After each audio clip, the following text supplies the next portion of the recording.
Saudara, warga menggeruduk dan merusak salah satu rumah di Sukabumi, Jawa Barat yang dijadikan sebagai tempat beribadah. Gubernur Jawa Barat Deddy Mulyadi pun merespons dengan memberi bantuan uang kepada pemilik yang rumahnya dirusak warga. Polisi juga memasang garis polisi guna penyelidikan lebih lanjut.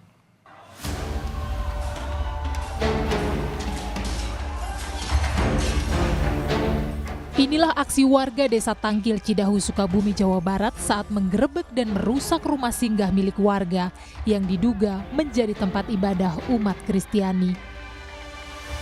Warga tak terima karena rumah tersebut diketahui tak memiliki izin sebagai rumah ibadah. Untuk meredam situasi, polisi pun datang ke lokasi dan memasang garis polisi. Pasca penggerebekan dan perusakan rumah, Deddy Mulyadi datang dan melihat langsung kondisi rumah tersebut. Deddy menyerahkan kasus ini pada kepolisian jika memang perlu diproses secara hukum. Dalam kesempatan itu, Deddy memberikan bantuan uang tunai senilai 100 juta rupiah kepada pemilik rumah yang mengalami kerugian akibat rumahnya dirusak warga. Deddy pun berpesan agar warga tetap hidup rukun dan saling berdampingan tanpa memandang ras dan agama. Ya, hukum biarkan bekerja secara objektif berdasarkan kaidah alat bukti. Saya tidak akan mengintervensi. Urusan hukum saya serahkan sepenuhnya prosesnya kepada aparat penegakan hukum. 100 juta itu dari pribadi atau Pribadi dari saya. uang negara, Pak? Pribadi saya. Dari pribadi gubernur berarti ya 100 juta. Oke, terima kasih. Nggak boleh terjadi peristiwa seperti ini. Semua orang harus hidup rukun, saling menghargai, saling menghormati. Menghormati perbedaan, menghormati keyakinan.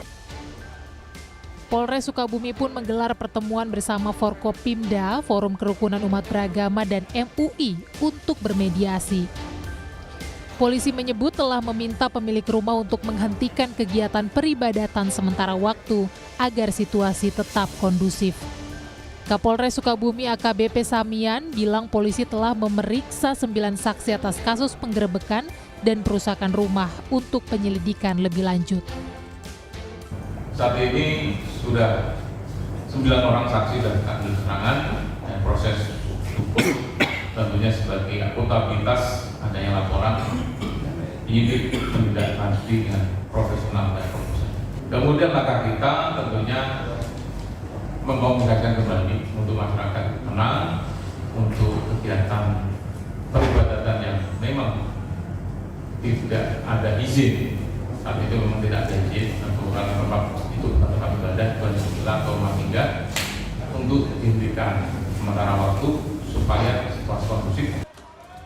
Rumah yang dirusak warga diketahui digunakan sebagai tempat retret atau pembinaan kerohanian oleh remaja dan pemuda Kristiani dari luar daerah Sukabumi.